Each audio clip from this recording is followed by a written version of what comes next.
everyone. So chapter 20 is about the African slave trade, and we are going to do a short intro to this. If you haven't already, go ahead and watch the crash course video, which will give you some good background information, and that is the first part of your notes. So first, we need to remember that slavery had existed in Africa and throughout the world since really the beginning of human civilization. So in West Africa, when we studied Africa way back in chapter 8, we learned that in civilizations like Ghana, Mali, Songhai, they had slaves. The system of slavery in those regions often resembled European feudalism. Slaves were used to increase the production of the region of products and the population, and therefore the ruler's power. So they had slavery, but slaves were not necessarily horribly mistreated like we think of in the United States, for example. We also learned that slaves had been taken from Africa to the Middle East to serve as slaves in the Islamic cultures like the Abbasids. So slavery had existed and there had been contact with the slave trade throughout Africa over a long period of time.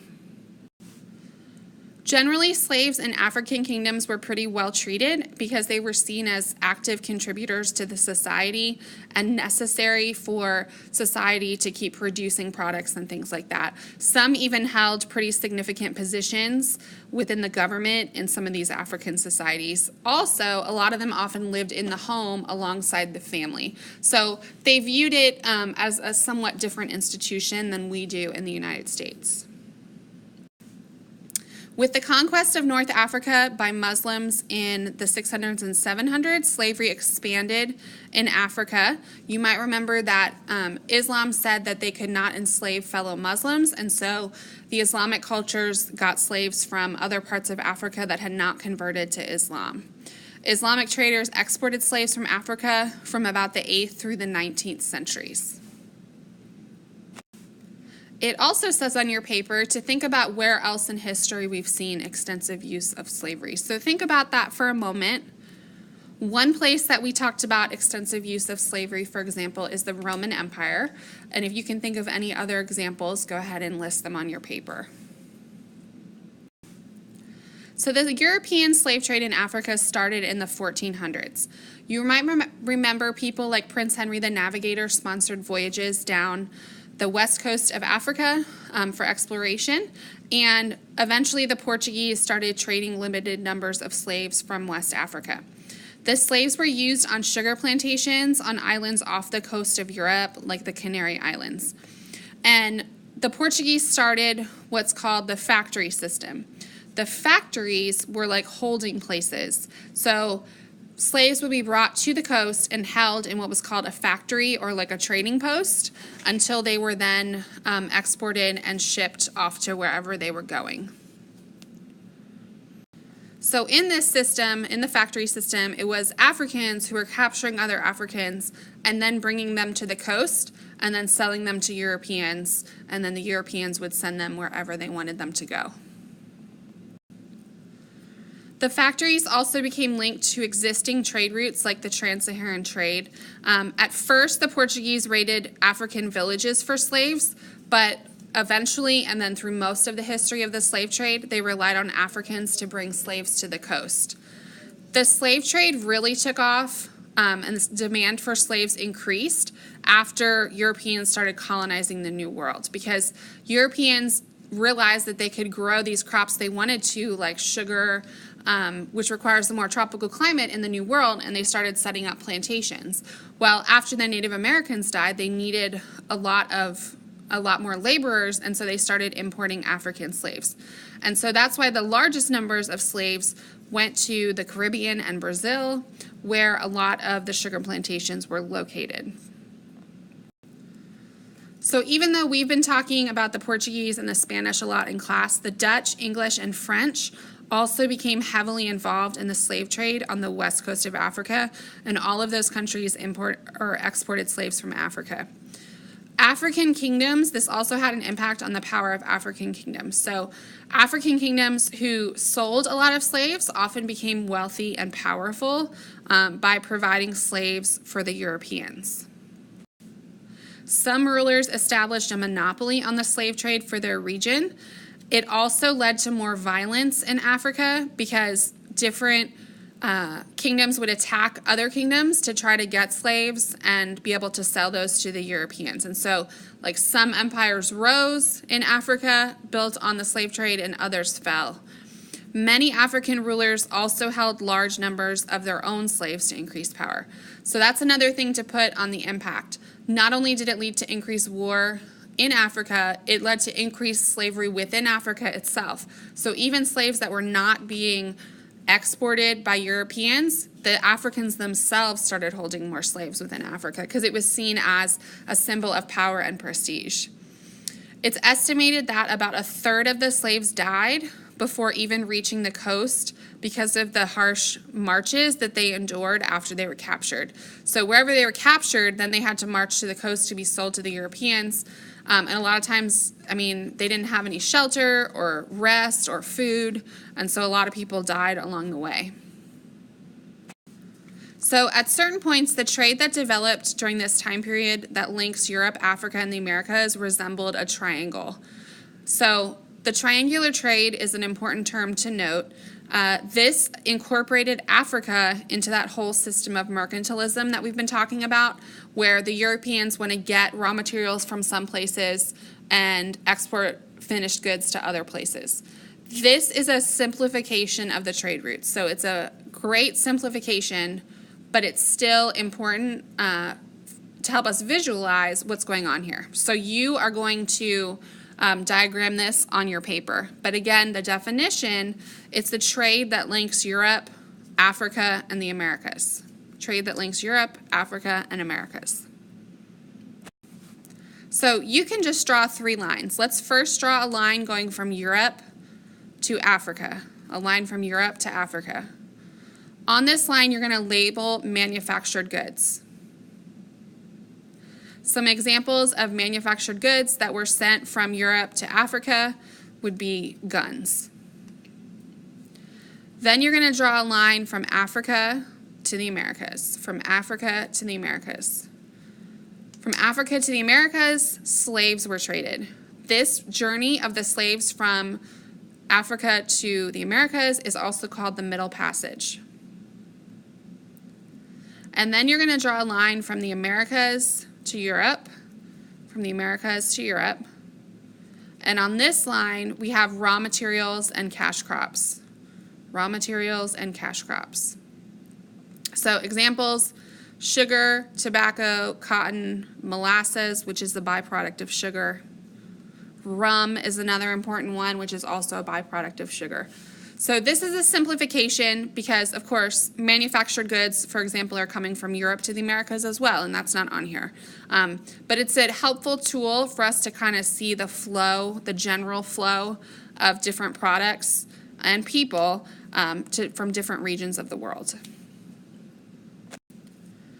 So there were several justifications used by Europeans for slavery. A lot of Europeans felt like slavery was needed to make the New World profitable because sugar plantations required a lot of labor, and that was a very valuable product. And so they felt like if they had to pay the laborers, it would never be profitable. Also, remember that a lot of the African tribes were willing to trade slaves for weapons and supplies from Europe, and that a lot of Africans in West Africa participated by capturing neighboring groups and selling them to the Europeans. Africans, one of the reasons that this happened and that they were willing to capture each other is that, remember, Africa is not just one homogeneous place. It's very diverse. There's a lot of different kingdoms with rivalries going back a long way, and so they're not unified by language, religion, or culture necessarily. Africans also did not have gunpowder or firearms of their own. It's not that they couldn't have produced them, but they started getting them from Europe, and so they wanted to continue those things. That's also part of the reason that violence increased in Africa, is that the Africans were trading slaves for guns and then using those guns to get more slaves, to capture more people, to sell to the Europeans, and get more guns. So it starts this vicious cycle of violence in Africa related to the slave trade. The trip of the slaves to the Americas is called the Middle Passage. It took anywhere from 3 weeks to 3 months. And there's different figures, but anywhere between 10 and 20% of the slaves who left Africa died on the journey due to disease, really unsanitary conditions, or starvation. So a lot of times they're chained below the decks of the ship, and you can see the diagram there of how to fit like the most people in the ship as possible. Sometimes the Africans even were packed so tightly where they couldn't even like sit up, like they were chained laying down, and then there was another deck like right above their heads so they could fit more and more people. So it was very unsanitary. A lot of people died, and so it's estimated from the 12 million Africans that left Africa, 10 to 11 million actually arrived in the New World alive. This had a lot of impact on the civilizations in Africa. First, it affected the male and female ratios because young male slaves, like teenage, 20s, that kind of age, were considered the strongest and most able-bodied slaves. And so many more men left Africa than women. And so it changed the ratio of male to female within Africa. And so that would also change the roles that the different genders played in society. It also led to changes in African government, religion, social structures, and economies.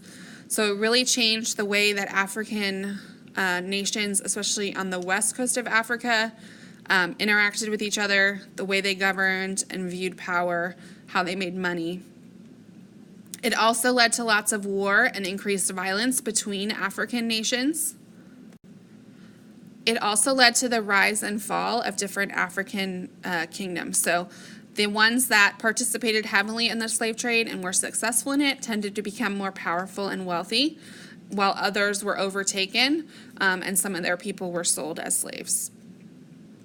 Another important thing is that Africa became dependent on Europe for manufactured goods. So I said before, one of the main products that was exported from Europe to Africa were guns.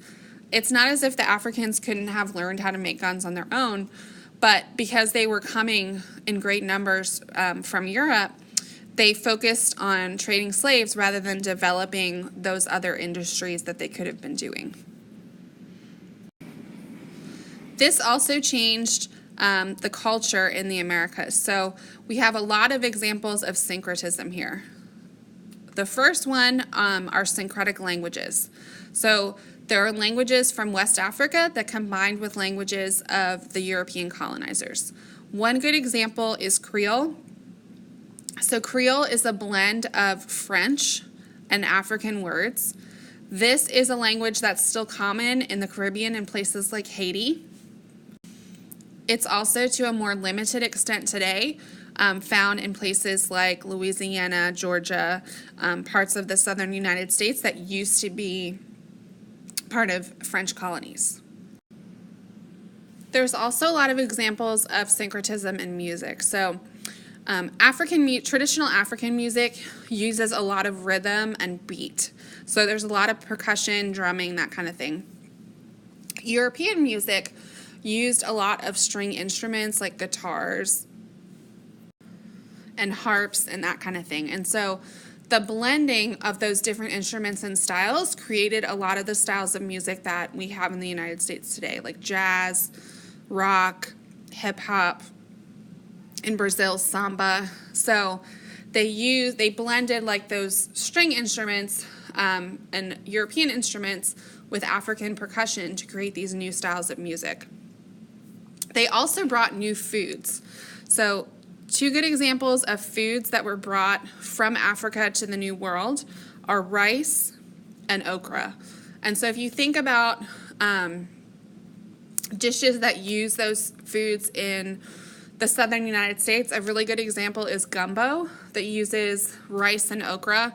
So cuisine developed with those different ingredients became more popular in the Americas as a result of slaves coming over from Africa. There are also examples of syncretic religion as a result of Africans coming to the New World.